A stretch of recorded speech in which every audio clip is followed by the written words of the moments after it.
რუსთავის მოსახლეობის დიდი ნაწილი ბოლო რამდენიმე დღეა სასმელი წყლის გარეშეა. პრობლემა მილების გაყინვამ გამოიწვია. რუსთავის მერი წყლის შეფერხებით მიწოდების საკითხით დაინტერესდა. დავით ჯიქია მოსახლეობის თხოვნას გამოეხმაურა, ყველა პრობლემური უბანი პირადად მოინახულა და ვითარებას ადგილზე გაეცნო.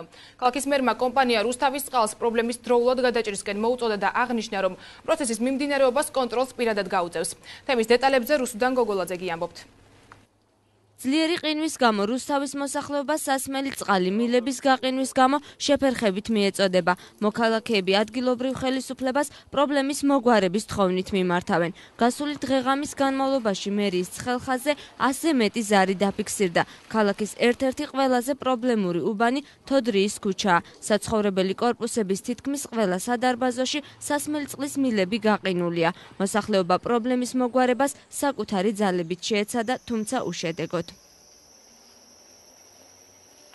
პირველივე ძლიერ ყინვაზე გაიყინა წყალი და მიმართვით მივმართეთ კომპანიას.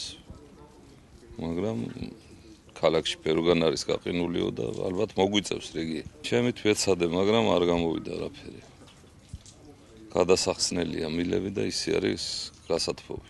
არ არის წყალი, უბრალოდ ჩვენ არც ვიყავით სახში, რომ ღია დამეტოვებინა ონკანი და რომ მოვედით სოჭკები ხო გარეთ არის წყლის და იქნა შემომავალშია ისა დავაცხით დუღარეთს დავაცხით ფენით ჩავთეთ ის, მაგრამ არაფერი ის არ გაქნა, არ გაარნო და აგერ დედი ყველგან ახლა ყიღია გვაქვს, მაგრამ არ მოდის წვეთი, არც აქ და არც აბაზანაში. ქალაქის მერი ცხელხაზზე შესული ყველა შეტყობინებით პირადად დაინტერესდა. დავით ჯიქიამ რუსთავის წყალს შეფერხების აღმოფხვისთვის საჭირო ღონისძიებების დროულად ჩატარებისკენ მოუწოდა.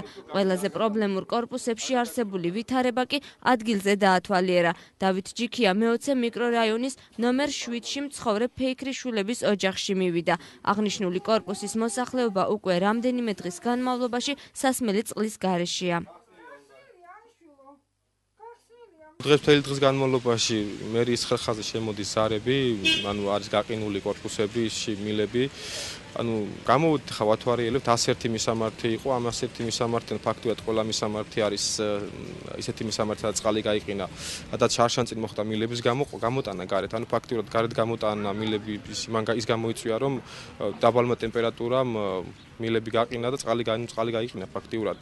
არაფერი ხა ერთ-ერთი სიტუაცია ის არის, რომ კეთილი უნდა ინებოს რუსთავის წყალმა, როგორც დაიწყო ამ პროექტის განხორციელება, წარმატებული იყო ეს წარუმატებელი თვითონ უნდა გადაწყვიტონ, მაგრამ პასუხისგებლობა მათია და კეთილი ინებონ.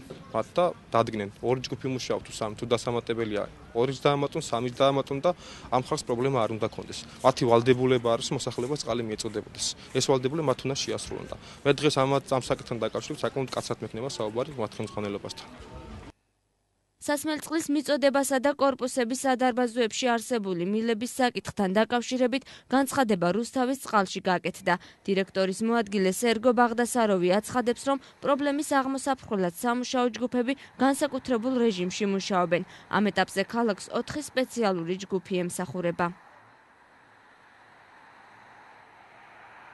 ძლიერი ყინვების გამო მოგეხსენებათ ალბათ, რომ ასე ძლიერი ყინვა კარგახანი არ ყოფილა რუსთავში.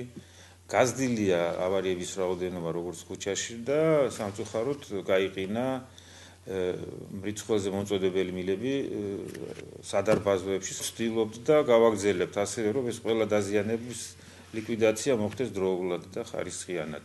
დღეს და გუშინ მუშაობდა 4 ბრიგადა, თუ საჭირო იქნება ბრიგადების რაოდენობა მეტი იქნება, რათა აღმოიფრას ახლა შექმნილი სიტუაცია. კომპანია რუსთავის წყალში გაკეთებული განცხადების თანახმად ქალაქში წყლის მიწოდების საკითხი რამდენიმე დღეში გადაიჭრება. საჭიროების შემთხვევაში კი დამატებითი ჯგუფების მობილიზება განხორციელდება.